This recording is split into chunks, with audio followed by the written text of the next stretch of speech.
Hey, so I'm outside basketball waiting for my son, and I thought I would talk about buffers.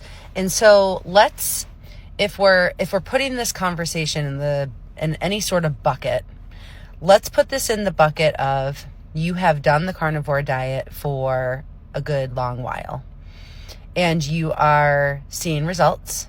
Maybe not done with your journey if it's weight loss or healing, but you're interested in potentially adding some things back into your diet. Let's put this in that bucket. Okay. So I don't want to confuse. I help a lot of new carnivores, and I don't want to confuse anyone who is trying to get results on carnivore, because I believe very wholeheartedly that you need a good 3 months on carnivore, be strict carnivore before you introduce anything else in. Do the carnivore lifestyle. Sorry, let me turn off my wipers. Do the carnivore lifestyle as a true elimination diet. That is the beauty of it. Okay, so now that we're there, let's talk about something that I like to call buffers. And this was a concept that I taught my clients. I've been teaching for over 10 years.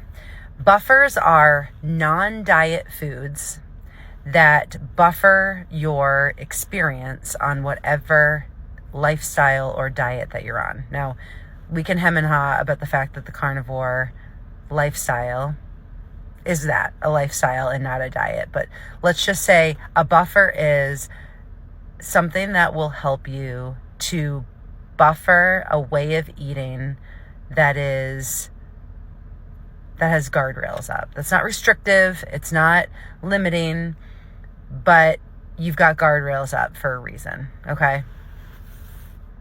Buffers can help you stay on your plan and give you a little bit of extra enjoyment to help you stay motivated, to help you keep up your willpower. It's almost like a little cheat. Here are some buffers that I use in my carnivore lifestyle. Now that I've been on the carnivore diet for 3 years, I've done a whole lot of healing. I have mainly, if you don't know my story, I have healed anxiety, I have healed chronic inflammation, joint pain, and most importantly, food addiction with the carnivore lifestyle. Because I started carnivore, I discovered that I was a food addict. So the buffers that I use, sorry, I'm getting to the point, but the buffers that I use are pickles, like really good pickles that are not sitting in any gross brine. They're just really, Grillo's is one of my favorite. So pickles, yellow mustard, banana peppers every once in a while. Oh, and tahini. I use a lot of tahini, and also a very clean ranch that it's called Flavor God. I've shared it on here before.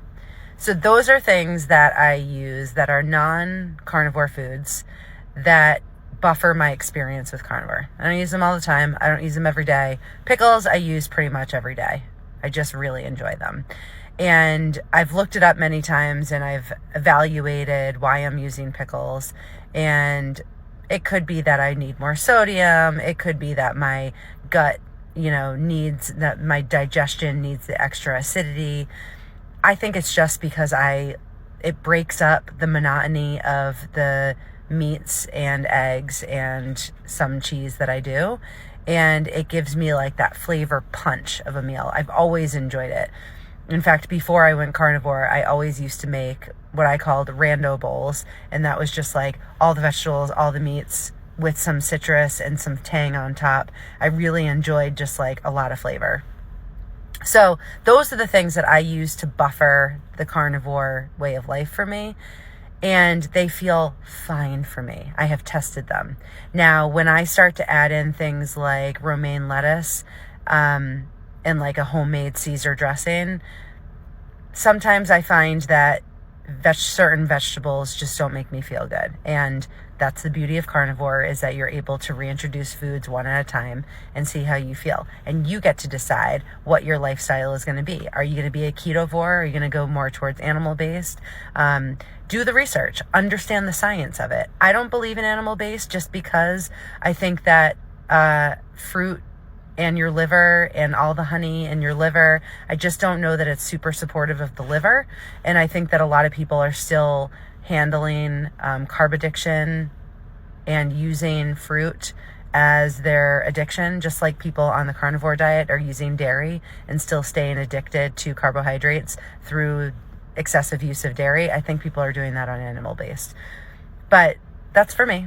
I just decide that animal-based is not for me. I think that I could overeat fruit. I think some berries here and there, probably not a problem for most people, but I think there's a lot of people overusing fruits and honey. But that's just my opinion. Anyway, buffers, you find your own type of buffer. I had a call today with my Carnivore Collective group, and we were talking about all sorts of things, but one of my members mentioned that she enjoys having butter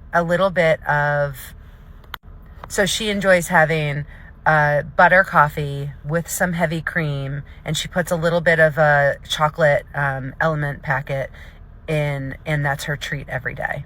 And I could say, you know what, that's not carnivore, and I could be all on her about that. Or I could say, you know what, I don't think that you should have anything that is sweetened, even if it's an element electrolyte packet, because that just keeps the sweet taste in your life. But let's take a step back and say, are you eating processed foods and seed oils? No. Are you eating cane sugar? No. Then what's the problem with someone just using a buffer that feels good for them? Now, if she were to come to me and be like, I'm not getting results and I'm really annoyed, I'm having all sorts of cravings, I would do the coach thing and I would say, I think you got to tailor back that experience with the sweet tastes, and I think that you got to take out the heavy cream and do a real strict carnivore of meat, salt, water. But she's not. She's getting decent results. She's enjoying her experience. She's enjoying that drink in the morning, and it's buffering her experience of having to use a lot of willpower the rest of the day to eat carnivore and to adapt to this lifestyle. So that's totally fine. Don't let perfect be the enemy of good. But remember, we put this in the context of going to adding buffers back in after you've done strict elimination. I think you got to start there first. I think you earn the right to have this whole discussion about buffers once you have done strict carnivore. Hope this helps. And let me know. Does it?